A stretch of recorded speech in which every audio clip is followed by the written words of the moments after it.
You're welcome to another session of learning. Today we are going to discuss on a very crucial and important topic in learning called listening in learning. What is listening? For us to be able to understand listening, it's important that we get a very simple understanding of the definition of a term called hearing.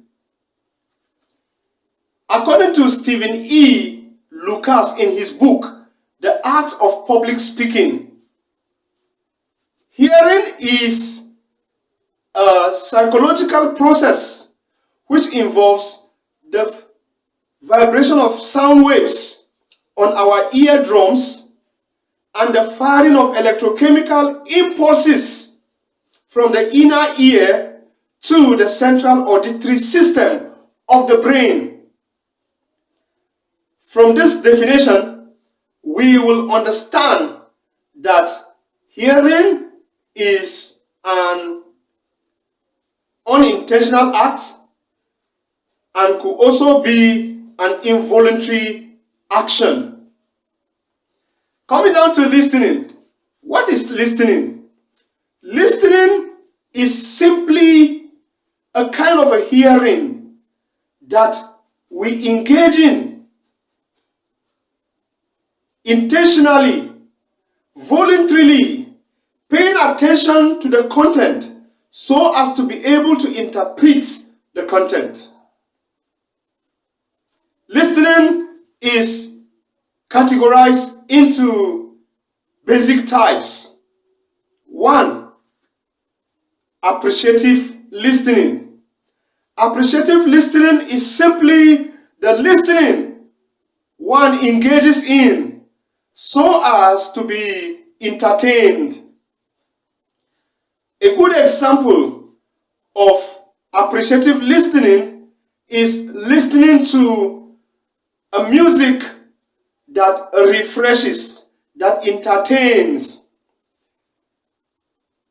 Watching a comedy film that entertains. These are few examples. There are so many examples of appreciative listening. 2. The comprehensive listening. The comprehensive listening is the listening we engage in, or one engages in, so as to be able to understand and also interpret the content, so that the moment one is asked questions, he or she will be able to answer the questions accordingly and accurately. Examples of comprehensive listening, are the listening we engage in when we go to school in our classrooms, the listening we engage in when we are invited for inductions, and so on and so forth. The third aspect of listening I want to discuss is the critical listening.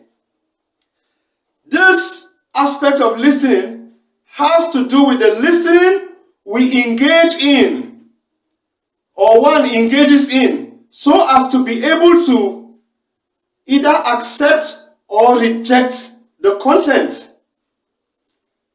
Good example of critical listening is the listening we engage in when an advertisement of a particular product is going on.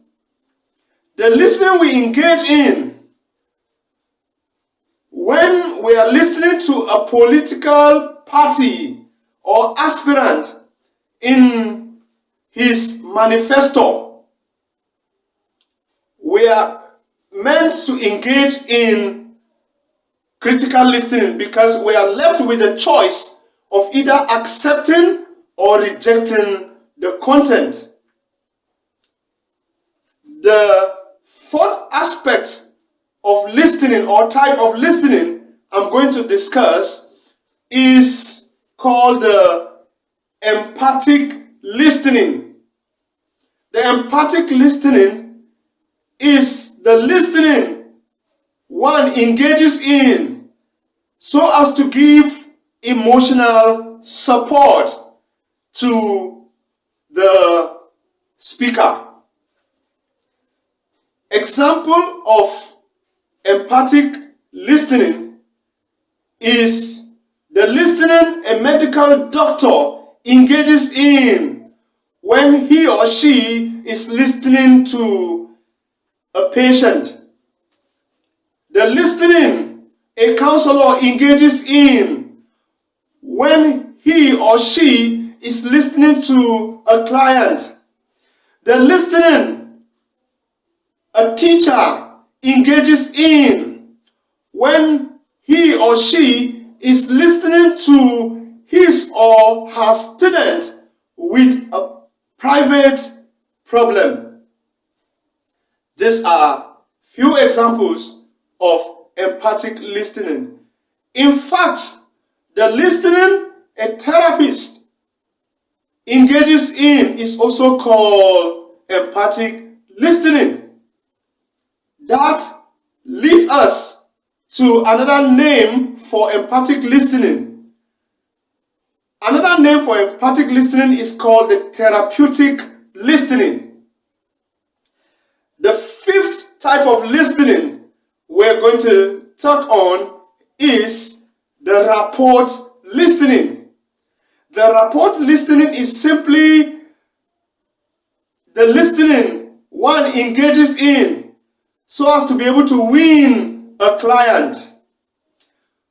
A good example of the rapport listening is the listening bank managers, bankers engage in when they go for marketing and they are looking for customers.